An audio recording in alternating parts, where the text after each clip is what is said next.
Well, good evening, visitors. Welcome to the Australian War Memorial's last post ceremony. My name is Richard Cruz, and joining us today from the Royal Australian Air Force is aircraft woman Sarah Atkinson.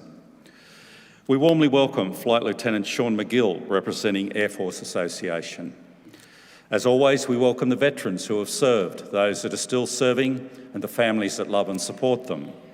We acknowledge the members of RSL Services Clubs Association, RSL Victoria and RSL Queensland, who are watching the broadcast of this ceremony across Australia. And during this evening's ceremony, wreaths will be laid at the base of the Pool of Reflection by visitors to the memorial. If you're able, I invite you all to please stand and join in singing the National Anthem.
If you're able, please be seated.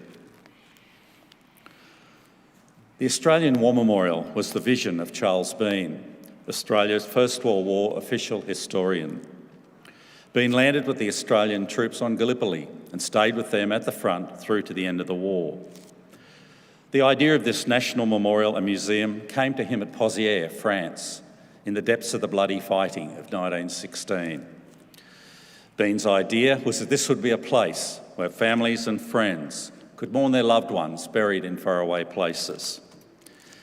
It would also be a place that could help all Australians understand what these men and women had endured and what they had done for us. Bean's vision, to which we remain true, is best expressed as inscribed in the entrance to the memorial's galleries. Here is their spirit, in the heart of the land they loved, and here we guard the record which they themselves made. Tonight we'll read the story behind just one of those on the Roll of Honour, which lists the names of more than 102,000 men and women who have given their lives for us in war and on operations for more than a century. But first we present a lament, Flowers of the Forest. Wreaths or floral tributes will now be laid at the base of the Pool of Reflection.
Today, we remember and pay tribute to leading aircraftsman Dudley Frank Grimsey.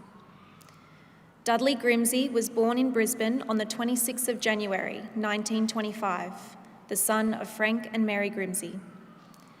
Dudley's father, Frank, had served with the 3rd Light Horse during the First World War. He died in 1926 when Dudley was just a baby, and it was reported that his death was due to war injuries.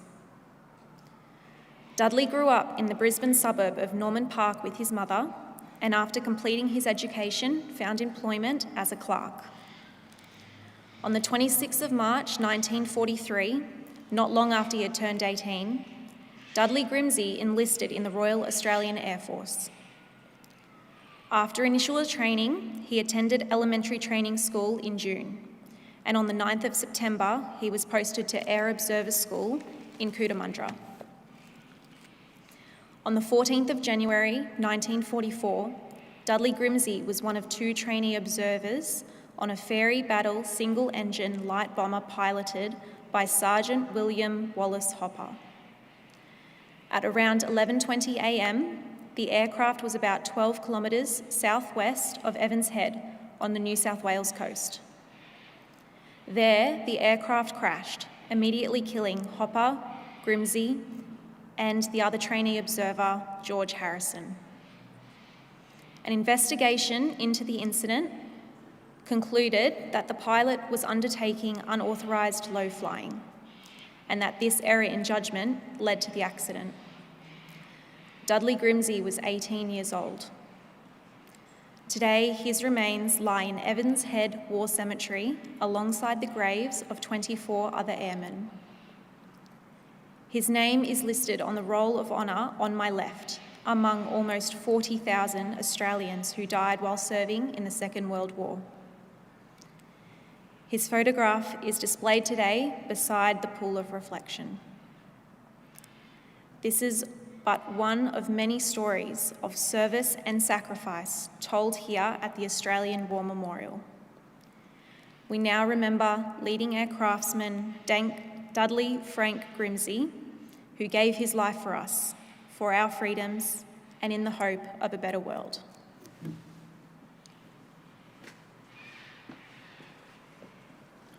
If you're able, please stand for the reading of the ode and the sounding of the last post.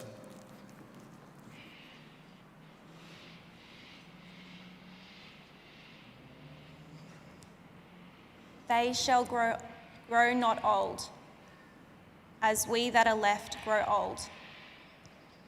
Age shall not weary them, nor the years condemned. At the going down of the sun and into the morning, we will remember them. We will remember them.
Lest we forget.